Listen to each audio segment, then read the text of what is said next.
MBBS in North America. 32 లక్షలకే MBBS. ప్రపంచవ్యాప్తంగా గుర్తింపున్న degree. నమస్కారం. Health talks with Vijitha కార్యక్రమానికి స్వాగతం. ప్రస్తుతం మనతో పాటు ఉన్నారు ప్రముఖ ఆయుర్వేద వైద్యులు ప్రొఫెసర్ డాక్టర్ టి వేణుగోపాలరావు గారు. ఇప్పుడు వారితో మాట్లాడి మరిన్ని విషయాలు తెలుసుకుందాం. నమస్తే సార్. నమస్తే అమ్మ. సార్, చూస్తున్నాం డయాబెటీస్ అనేది చాలా పెద్ద సమస్యగా మారిపోతోంది రోజు రోజుకి. చిన్నపిల్లల నుంచి పెద్దవాళ్ళ వరకు రకరకాలుగా చూస్తున్నాం ఈ డయాబెటీస్ అనేది.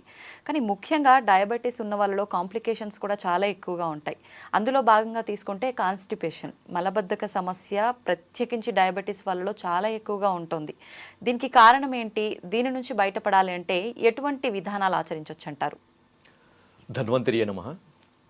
ముఖ్యంగా డయాబెటిక్ పేషెంట్స్లో మీరు అన్నట్టు కాంప్లికేషన్స్ రకరకాలుగా ఉంటాయి. అవును. వాటిల్లో క్రానిక్ డయాబెటిక్స్ అంటే షుగర్ వచ్చి ఒక 10 సంవత్సరాలు దాటిన పేషెంట్స్ మనం క్రానిక్ డయాబెటిక్స్ లాగా భావించవచ్చు. దీర్ఘకాలంగా డయాబెటీస్తో బాధపడే వాళ్ళు. అటువంటి వాళ్ళలో 100లో 60% మందికి మలబద్ధత సమస్య అనేది ఒక కాంప్లికేషన్ లాగా ఉంటుందన్నమాట.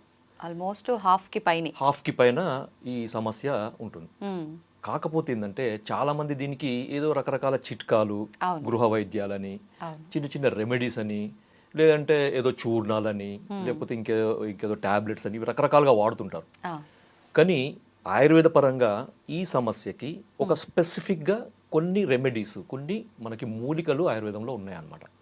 సో ఆ సమస్యకు తగిన విధంగా మనము మందు వాడితే ఈ సమస్య నుంచి బయటపడవచ్చు. ఇది ఎలా ఉంటుందంటే మీకు చిన్న ఎగ్జాంపుల్ చెప్తాను. మనకి మలబద్ధతకు సంబంధించిన మందులు చాలా ఉన్నాయి, కొన్ని వందలు ఉన్నాయి. దాంట్లో త్రిఫల చూర్ణము, పంచసకార చూర్ణం అని ఇట్లా చాలా అంటే చాలా ఉన్నాయి. అవన్నీ కూడా ఆయుర్వేదంలో చెప్పబడ్డే, కానీ వాటికి ఒక ప్రత్యేకమైన ఒక అంశం ఉంటుందన్నమాట. అంటే ఎక్కడ వాడాలి అనే దాన్ని బేస్ చేసుకొని దాన్ని ఫార్ములేట్ చేశారనమాట. అంతే తప్ప ప్రతి మలబద్ధతకు సంబంధించిన మెడిసిన్ ప్రతి కండిషన్లో ప్రతి ఒక్కరిలో పనిచేయదు. ఓకే, అంటే సేమ్ మెడిసిన్ అది దాని క్యూర్ అయినా కూడా ప్రతి ఒక్కరికి యూజ్ కాదు. ఓకే, మనిషిని బట్టి, వాళ్ళ అవసరాన్ని బట్టి, వాళ్ళకున్న ఈ కాంప్లికేషన్ బట్టి మారుతుంటుంది అనమాట. ముఖ్యంగా ఈ ఎవరిలో అయితే ఈ మలబద్ధత సమస్య, ప్రమేహ వ్యాధి అంటే మనకి డయాబెటిక్ పేషెంట్స్లో ఉంటుందో వాళ్ళకి రావడానికి కారణం ఏందో ముందు చూద్దాం మనం. ఓకే, దాంతో ఏంటంటే మనకి ఏం వాడాలనేది ఈజీగా తెలుస్తుంది, ఎలా వాడాలనేది ఈజీగా తెలుస్తుంది. సో దాంట్లో ముఖ్యంగా ఏంటంటే క్రానిక్ డయాబెటిక్ పేషెంట్స్లో మనకి పేగుల కదలికకు సంబంధించిన నరాల వ్యవస్థ ఉంటుందన్నమాట. అంటే మనం భోజనం చేసిన తర్వాత ఈ పేగుల కదలికను అది మనకు కంట్రోల్ చేసే ఒక నరాల వ్యవస్థ ఉంటుంది. ఆ నరాల వ్యవస్థ అనేది పేగుల గోడల్లో సన్నటి నరాలతోని ఎండవుతుంది అనమాట. మనకి వెంట్రుక ఎంతైతే మందంగా ఉంటుందో అంత సన్నటి ఈ నరాలు మనకి ఎండ్ పార్ట్స్ ఆఫ్ ది ఈ గట్ అంటారు. సో అక్కడ సప్లై చేస్తుంది. సో ఈ షుగర్ వ్యాధి వచ్చిన వాళ్ళలో ఏమవుతుందంటే ఆ సన్నటి నరాల వ్యవస్థ అనేది దెబ్బతింటుంది అనమాట, డ్యామేజ్ అవుతుంది. అంటే క్లోజ్ అవ్వడము అలా ఉంటుందా సార్? డ్యామేజ్ అవుతుంది అనమాట. అంటే అది పని చేయదన్నమాట. ఓకే. సో దానికి ఏదైతే పని మనం ఉంటుందో, ఏదైతే పని చేయాలో ఆ పని చేయదు అది, ఎందుకంటే అది డ్యామేజ్ అయిపోయింది. ఫర్ ఎగ్జాంపుల్ మనకి లైట్ వెలగాలంటే వైర్ కావాలి. వైరే సరిగా లేదంటే, వైర్ డ్యామేజ్ అయింది అనుకోండి, ఏమవుతుంది? సో అదే విధంగా మనకి వైరింగ్ సిస్టమ్ అనమాట మన బాడీలో, నర్వస్ సిస్టమ్ అంటే. సో ఇక్కడ మనకి పేగుల కదలిక సంబంధించిన నరాల వ్యవస్థలో సన్నటి నరాలు అనేవి దెబ్బతినడము, డ్యామేజ్ కావడం దీంట్లో జరిగేది అనమాట. అది కూడా కొంతమందిలో షుగర్ కంట్రోల్ ఉన్నా కానీ డ్యామేజ్ అవుతుంది, కొంతమందిలో షుగర్ కంట్రోల్ కాకుండా ఎక్కువగా ఉన్నప్పుడు కూడా డ్యామేజ్ అవుతుంది అనమాట. ఎందుకని సార్ అలా? ఇప్పుడు షుగర్ ఎక్కువ ఉన్నప్పుడు అంటే నిజంగా మీరు అన్నట్టు అన్ని ఆర్గాన్స్ పైన ఎఫెక్ట్ పడుతుంది ఇలా అంటారు కదా, మరి కంట్రోల్లో ఉన్న వాళ్ళకి కూడా కంట్రోల్లో ఉన్న వాళ్ళకి కారణం ఏంటంటే వాళ్ళ శరీర తత్వం. ఓకే, దీన్ని ఫినోటైప్, జీనోటైప్ అంటారు. శరీర ప్రకృతి అని ఆయుర్వేదంలో అంటారు అనమాట. బై డిఫాల్ట్ వాత తత్వం ఉన్న వాళ్ళు ఉన్నారు అనుకోండి, వాళ్ళకి షుగర్ లేకున్నా మనకి కాన్స్టిపేషన్ ఉంటుంది, ఇంకా షుగర్ వస్తే ఇంకా కాన్స్టిపేషన్ అనే ఎక్కువ వస్తుంది అనమాట. సో అది మనకి కాన్స్టిట్యూషన్ పరంగా కూడా మనకి డయాబెటిక్ కంట్రోల్లో ఉన్నా కానీ వాళ్ళ శరీర తత్వాన్ని బట్టి ఈ సమస్య వచ్చే అవకాశం ఉంటుంది అన్నమాట. ఓకే, సెకండ్ వచ్చేసి మరి దీనికి ఈ సమస్య నుంచి బయటపడడానికి మనం ఏం చేయాలి, రెండవ ప్రశ్న కదా. సో దీనికి ఏంటంటే మా క్లినిక్లో మేము దాదాపు ఒక 20 ఏళ్ళ నుంచి ప్రాక్టీస్ చేస్తున్నాం. డయాబెటిక్ పేషెంట్స్ చాలా మంది వస్తుంటారు, వేల మందిలో మేము చూస్తుంటాం. సో వాళ్ళలో మేము ఎక్కువగా ఈ ఒక మూలికను మేము ఇస్తుంటాం అనమాట. సో అది చాలా అద్భుతంగా పనిచేస్తుంది. అది ఈ రోజు మన ప్రేక్షకుల కొరకు మనం చెప్తున్నాం అనమాట. సో దాని పేరు ఏంటంటే చూడమ్మా, ఇది ఓకే, ఏ మూలిక సార్ ఇది? పేరు దీని పేరు కటుక్క రోహిణి అమ్మ. తెలుగులో దీన్ని కటుక్క రోహిణి అంటారు. కటుక్క రోహిణి. ఓకే. దీన్ని ఆయుర్వేదంలో కుట్టుకి ఆర్ కట్టుకి అని అంటారు. సో దాదాపు అన్ని భాషల్లో కూడా కటుక రోహిణి లేదా కుట్కి అని అంటారు. హిందీలో కుట్కి అంటారు. ఓకే. సో సంస్కృతంలో కట్టుకి అని అంటారు, హిందీలో కుట్కి, తెలుగులో కటుక రోహిణి. కటుక, కుట్టుకి, కట్టుకి ఇవంతా ఆల్మోస్ట్ అన్ని లాంగ్వేజ్ లో వస్తుంది. సో మీరు మార్కెట్లో కటుక రోహిణి అంటే మనకి ఈజీగా దొరుకుతుంది. ఇది చెట్టుకు సంబంధించిన వేరు భాగం అన్నమాట. మనకి ఇది ఎక్కువగా హిమాలయాల్లో పెరుగుతుంది అన్నమాట. హిమాలయాల్లో పెరిగే మూలిక ఇది. ఇప్పుడు మామూలుగా మనకి స్టోర్స్ లో మనకి ఆయుర్వేదం మూలికలు అమ్మే షాప్స్ దొరుకుతుంది. లేదు అంటే ఆన్లైన్ లో కూడా మీరు కట్టుకి లేకపోతే కటుక రోహిణి అని కొట్టండి, దొరుకుతుంది. ఇప్పుడు బాగుంది సార్, మీరు సమస్య చెప్పారు, దానికి పరిష్కారం ఏంటి అంటే ఈ మూలిక అని చెప్పారు. మరి ఈ మూలికను తీసుకొచ్చాము, దీన్ని ఎలా ఉపయోగించాలి? తప్పకుండా అది ఎట్లా అంటే మీరు మామూలుగా మీరు మార్కెట్లో తీసుకొచ్చింది కానీ లేకపోతే మీరు ఎక్కడి నుంచి తెప్పించుకున్నది కానీ దీన్ని పొడి చేసుకోవాలమ్మా. ఓకే. పొడి చేసుకోవాలంటే మీరు మామూలుగా ట్రెడిషనల్గా దంచి కానీ రోట్లో వేసి దంచి వస్త్రగాలితం పట్టి పొడి చేసుకొని స్టోర్ చేసుకోవచ్చు. లేదు మాకు అది చేత కాదు, మాకు రో లేదు అంటే మీరు డైరెక్ట్ మిక్సీలో వేసి మీరు పొడి చేసుకొని వస్త్రగాలితం చేసుకొని సన్నటి పొడి చేసుకొని మీరు స్టోర్ చేసుకో. లేదు పొడి రూపంలో దొరకదా? అదే అంటున్నాయి. ఇప్పుడు ఈ రెండు కూడా మాకు వీలు కాదు అంటే డైరెక్ట్ మీరు పొడి రూపంలో దొరుకుతుంది మీకు, అది తెప్పించుకోవచ్చు. సో మనకు ఓవరాల్ గా పొడి కావాలి మనకి. సో ఈ పొడిని వాడే విధానం ఏంటంటే ప్రతిరోజు కూడా సాయంత్రం పూట అమ్మ, అంటే చాలా మంది ఈ కాన్స్టిపేషన్ కు సంబంధించిన ఈ మెడిసిన్స్ అన్ని రాత్రి పడుకునేటప్పుడు వాడతారు. అవును కదా. అవును. కానీ ఇక్కడ మనం ఏంటంటే ఈ షుగర్ పేషెంట్స్ కు సంబంధించిన కాన్స్టిపేషన్ లో ఏమవుతుందంటే నేను ఇంతకుముందు చెప్పిన పేగుల కదలిక తగ్గుతుంది. నరాల వ్యవస్థ దెబ్బతినడం వల్ల పేగుల కదలిక తగ్గుతుంది. తగ్గడం వల్ల పేగుల కదలిక చాలా స్లోగా అవుతుంది అనమాట. స్లోగా కావడం వల్ల ఏమవుతుందంటే మనకు ఫీసిస్ మలం అంటారు కదా, ఎక్కువసేపు పేగులలో ఉంటుంది. దాంతో ఏమవుతుందో దాంట్లో ఉండే వాటర్ అంతా అబ్జర్వ్ అవుతుంది అనమాట. అబ్జర్వ్ కావడం ఏమవుతుంది, అది గట్టిగా అవుతుంది, హార్డ్ స్టూల్స్ అంటారు కదా. సో ఈ హార్డ్ స్టూల్స్ వల్ల వీళ్ళు మోషన్ పోవడానికి చాలా ఇబ్బంది పడుతుంటారు. సో బలవంతంగా ముక్కాల్సి వస్తుంది. కొంతమందికి బయటికి వచ్చినా కానీ ఇది హార్డ్ ఉండడం వల్ల ఏమవుతుందంటే అక్కడ ఉరుచుకుపోయినట్టు బ్లడ్ కూడా పడుతుంది అనమాట. కొంతమందికి అక్కడ తట్టుకొని పోతుంది. తర్వాత కొంతమందికి ఇన్కంప్లీట్ సెన్సేషన్, మోషన్ పోయినా కానీ ఇంకేదో మిగిలిపోయినట్టు సెన్సేషన్ వస్తుంది. ఇవన్నీ కూడా ఈ డయాబెటిక్ కాన్స్టిపేషన్ ఉండే లక్షణాలు. కొంతమందికి ఇంకా ఎట్లుంటుందంటే ఇంకా కొంచెం ఎక్కువ ఏజ్ వాళ్ళంటే 70-75+ ఇయర్ వాళ్ళలో ఈ కాన్స్టిపేషన్ చాలా ఏళ్ళ నుంచి ఉండి ఇబ్బంది పడుతున్న వాళ్ళు ఏమవుతుందంటే ఈ ఉండల్లాగా తయారవుతుంది అనమాట మళ్ళీ. సో వేలు పెట్టి బయటికి తీయాల్సిన పరిస్థితి. కొంతమందికి 2 రోజులకు రాదు, 3 రోజులు, కొంతమందికి 4-5 రోజులు, కొంతమందికి వారం వరకు కూడా మోషన్ బయటికి రాకుండా ఉంటుంది అనమాట. సో ఇలా జరుగుతుంది మనకి. చాలా ఇబ్బంది పడుతుంటారు. వాళ్ళకి ఆయాసం రావడము, తర్వాత భోజనం చేయాలంటే తినాలనిపించదు, పొట్ట ఉబ్బరం లాగా ఉంటుంది, తర్వాత కొంచెం తిన్నా కానీ కడుపు నిండినట్టు ఉంటుంది. అంత చాలా ఇబ్బందికరంగా ఉంటుంది.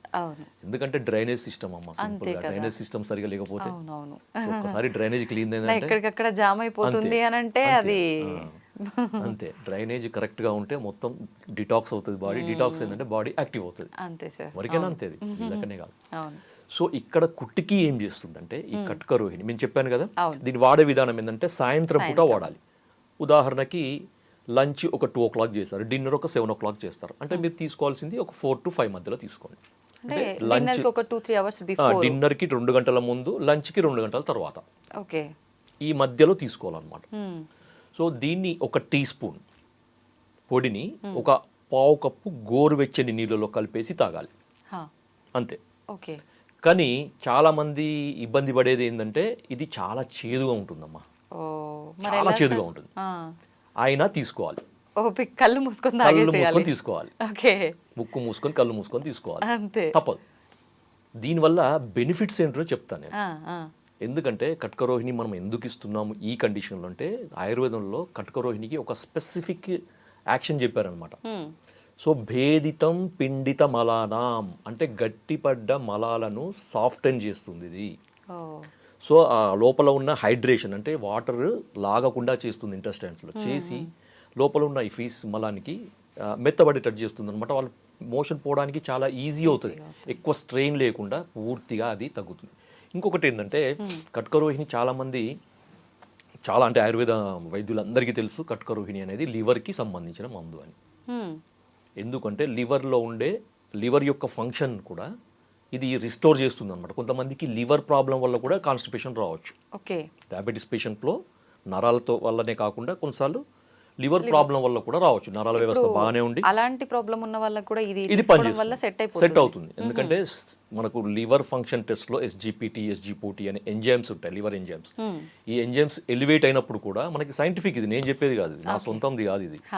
సో ఇది సైంటిఫిక్గా ప్రూవ్ అయింది అనమాట. ఎస్జిపిటి ఎస్జిఓటి లెవెల్స్ని ఇది రెడ్యూస్ చేస్తుంది, బిలియరీ సీక్రెషన్ని కంట్రోల్ చేస్తుంది, రెగ్యులేట్ చేస్తుంది. కాబట్టి ఇలాంటి సమస్య ఉన్న వాళ్ళు కూడా దీన్ని ఖచ్చితంగా వాడుకోవచ్చు.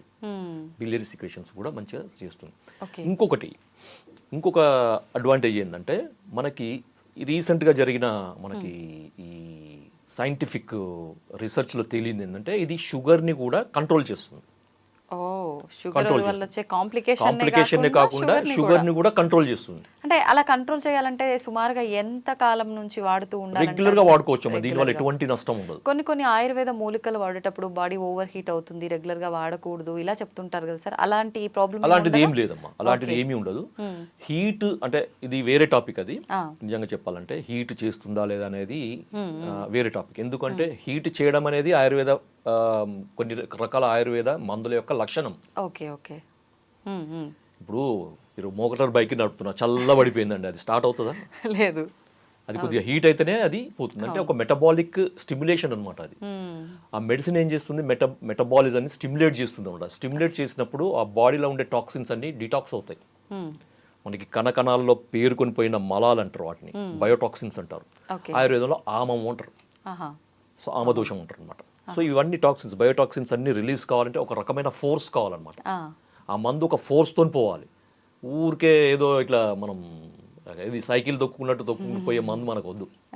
మనకు బుల్లెట్ స్పీడ్ తో పోయే మందే కావాలన్నమాట కొన్నిటికి. స్పీడ్ తో పోయినప్పుడు బాడీలో ఉండే మెటబాలిక్ యాక్టివిటీ అనేది స్టిమ్యులేట్ అవుతుంది అనమాట. అప్పుడు వేడి చేసినట్టు అనిపిస్తుంది, బాడీ హీట్ అయినట్టు అనిపిస్తుంది, అంతే తప్ప అది నెగటివ్ కాదు. ఇప్పుడు ఇది మీరు వేడి నీళ్ళలో వేసుకొని ఈవినింగ్ సమయంలో తాగడం స్టార్ట్ చేయమన్నారు. స్టార్ట్ చేసిన మరుసటి రోజు నుంచి ఫలితం ఉంటుందా, లేదంటే కొన్ని రోజుల పాటు వాడిన తర్వాత ఉంటుందా? అది మనం వ్యక్తిగతంగా మారుతుందమ్మా, ఇండివిజువల్ గా మారుతుంది. కొంతమందికి నెక్స్ట్ డేనే లేకపోతే ఆ రోజు నైటే లేకపోతే మిడ్ నైటే మోషన్ ఫ్రీ కావచ్చు, లేదంటే కొన్ని రోజులు వాడంగా కొంచెం ఫ్రీగా అవుతుంది. కానీ మీరు రెగ్యులర్ గా వాడుతుండండి, షుగర్ కూడా కంట్రోల్ అవుతుంది. ఇది నేను చెప్పింది కాదు, సైంటిఫిక్ గా ప్రూఫ్ అయింది. ఎందుకంటే దీంట్లో ఉండే మనకి దీన్ని లాటిన్ లో పిక్రోరైజా కుర్వా అంటారు దాన్ని. ఓకే, దీన్ని ఇంగ్లీష్ లో మనకి టెక్నికల్ గా ఈ ఏమంటారు ట్రేడ్ నేమ్ ఏంటంటే హెలిబోర్ అంటారు, హెలిబోర్.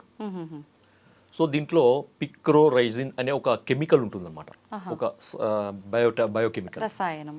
దాంట్లో బయోకెమికల్ అంటారు, లేకపోతే యాక్టివ్ ఇంగ్రీడియంట్ అంటారు, ఫైటోకెమికల్స్ అంటారు.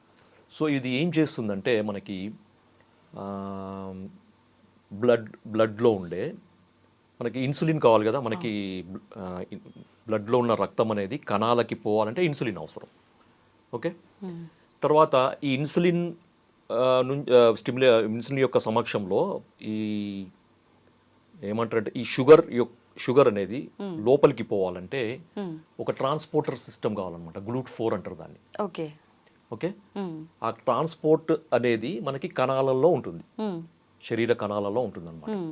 సో ఆ ట్రాన్స్పోర్ట్ ద్వారానే ఈ షుగర్ అనేది బ్లడ్ నుంచి లోపలికి వస్తుంది, లేదంటే బ్లడ్లోనే పేరుకొని పోతుంది. సో ఆ ట్రాన్స్పోర్ట్ సిస్టమ్ సవ్యంగా పనిచేయాలంటే ఇన్సులిన్ కావాలి.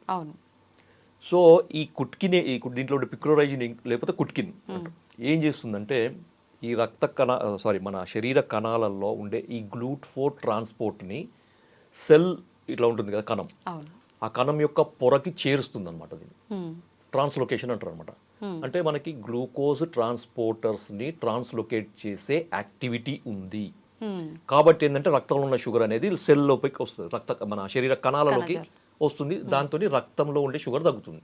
ఓకే ఓకే, అర్థమైందా? ఈ రకంగా డయాబెటీస్ కూడా ఈ కంట్రోల్ రకంగా మనకి 2 రకాల బెనిఫిట్స్. అవునవును. కొంతమందికి షుగర్ కంట్రోల్ లేకపోవడం వల్ల నరాలు డ్యామేజ్ అయ్యి కాన్స్టిపేషన్ రావచ్చు. అలాంటి వాళ్ళకి షుగర్ తగ్గిస్తుంది, కాన్స్టిపేషన్ రిలీవ్ చేస్తుంది, సేమ్ టైం రెండు తగ్గిస్తుంది. లేదు మీకు షుగర్, మీకు కాన్స్టిపేషన్ లేదు, కొంతమందికి డౌట్, ఇప్పుడు వీడియో చూసే వాళ్ళకి చాలా డౌట్లు వస్తాయి నాకు తెలిసి. అవును. సార్ మా కాన్స్టిపేషన్ లేదు, మీరు ఇది షుగర్ కూడా బాగా పనిచేస్తుంది అన్నారు కదా, మేము ఇది మేము వాడచ్చా? తప్పకుండా వాడచ్చు, తప్పకుండా సార్ చిన్న పిల్లల్లో కూడా ఇప్పుడు షుగర్ ఉంటుంది, మలబద్ధకం సమస్య లేకపోయినా కూడా క్యూర్ అయ్యే ఛాన్స్ ఉంది కాబట్టి చిన్న పిల్లలకు కూడా ఇది ప్రతిరోజు ఇవ్వచ్చా? ఇది ఇప్పుడు చిన్న పిల్లలలో వచ్చే డయాబెటీస్ టైప్ 1 డయాబెటీస్ అంటారమ్మా, అది క్యూర్ కాదు. ఓ, అది క్యూర్ కాదు. ఎందుకంటే అక్కడ ఇన్సులిన్ సిక్రెట్ చేసే ప్యాంక్రియాటిక్ బీటా సెల్స్ పూర్తిగా డ్యామేజ్ అవుతాయి, లేకపోతే అబ్సెంట్ అన్న ఉంటాయి. Okay okay. సో దానికి వేరే లేదు, ఏవి లేదు వేరే ఆల్టర్నేటివ్ లేదు దానికి. సో దానికి కొన్ని రకాల టెస్టులు ఉంటాయి. ఒకవేళ మనకి ఏదన్నా ఉంటే తెలుసు, జెనెటికల్ రీజన్ కానీ లేకపోతే ఇంకేదన్నా ఆటో ఇమ్యూన్ రీజన్ కానీ ఏదన్నా ఉండొచ్చు కొంతమందిలో. Okay okay. కొంచెం ఇమ్యూనిటీ సంబంధించిన సెల్స్ అనేవి ప్యాంక్రియాటిక్ బీటా సెల్స్ని అటాక్ చేయడం వల్ల డ్యామేజ్ అయ్యే అవకాశం ఉంటుంది. సో అలాంటప్పుడు మనం ఈ కొన్ని రకాల ఈ యాంటీబాడీస్ని కంట్రోల్ చేసే మెడిసిన్స్ వాడడం వల్ల కొంతమందికి ఉపయోగం ఉండొచ్చు, కానీ బై బర్త్ జెనెటికల్గా వచ్చే వాళ్ళకి మాత్రం మనం ఏం చేయలేము. ఓకే సార్, ఇప్పుడు ఆయుర్వేదం అనగానే చాలా మందిలో ఒక అపోహ ఉంటుంది, పత్యాలు చేయాలి ఏం మెడిసిన్ వాడినా కూడా అని చెప్పి. ఇప్పుడు ఈ మూలికలు ప్రతిరోజు వాడమన్నారు, దీంతో పాటు మనం ఎవ్రీడే ఏదైతే ఫుడ్ తీసుకుంటున్నామో అదే ఫుడ్ కంటిన్యూ చేయొచ్చా, ఏదైనా స్కిప్ చేయాల్సి ఉంటుందా? ఏమి చేయాల్సిన అవసరం లేదు, మీరు రెగ్యులర్గా వాడే ఫుడ్ని అలాగే వాడండి. ఓకే. షుగర్ లేని వాళ్ళు కూడా వాడుకోవచ్చు దీన్ని, కాకపోతే ఆ చేదు కొరకు మీరు ఏదన్నా షుగర్ లేని కదనుకోండి, షుగర్ కలుపుకొని వాడండి, సరే సరిపోతుంది. బెల్లం పౌడర్, బెల్లం పొడి అంతే కలుపుకోవచ్చు, తేనెనో బెల్లం పొడో లేకపోతే షుగరో లేకపోతే కండ శర్కర ఏదో ఒకటి కలుపుకొని తీసుకోవచ్చు. అంటే ఇప్పుడు మలబద్ధకం సమస్య ఉండి షుగర్ లేని వాళ్ళకి రోజు తీసుకోవచ్చు, లేని వాళ్ళకు ఇప్పుడు నేను చెప్పిన దానికి షుగర్ ఆ టేస్ట్ ఒకవేళ చేదు మీకు నచ్చకపోతే మీరు ఈ విధంగా దానికి కొద్దిగా ఆల్టరేషన్ చేసుకొని వాడుకోవచ్చు, నో ఇష్యూ. ఇది ఓన్లీ వాటర్ లోనేనా, పాలల్లో అలా కూడా? పాలల్లో వాడద్దు, ఎందుకంటే ఇది చేదు కదా. చేదు అనేది మనకు ఆయుర్వేదంలో మనకి దానికి వ్యతిరేకం అవుతుంది అనమాట, కాంట్రాస్ట్ ఫుడ్ అంటారు దాన్ని. Okay okay, thank you sir, నిజంగా చాలా వాల్యుబుల్ ఇన్ఫర్మేషన్ అయితే ఇచ్చారు. ప్రతి ఒక్కరూ డయాబెటీస్తో బాధపడుతున్నారు, ప్లస్ దాంతోపాటు మీరు అన్నట్టుగా చాలా రకాల కాంప్లికేషన్స్, ఈ మలబద్ధకం సమస్య మామూలు వాళ్ళలో వస్తేనే చాలా ఇబ్బంది పడుతూ ఉంటారు, అలాంటిది షుగర్తో పాటు మలబద్ధకం అంటే నిజంగా చాలా ఎక్కువ సమస్యనే ఫేస్ చేస్తున్నారు. అటువంటి వాళ్ళకి చాలా మంచి ఇన్ఫర్మేషన్ ఇచ్చారు sir, thank you very much.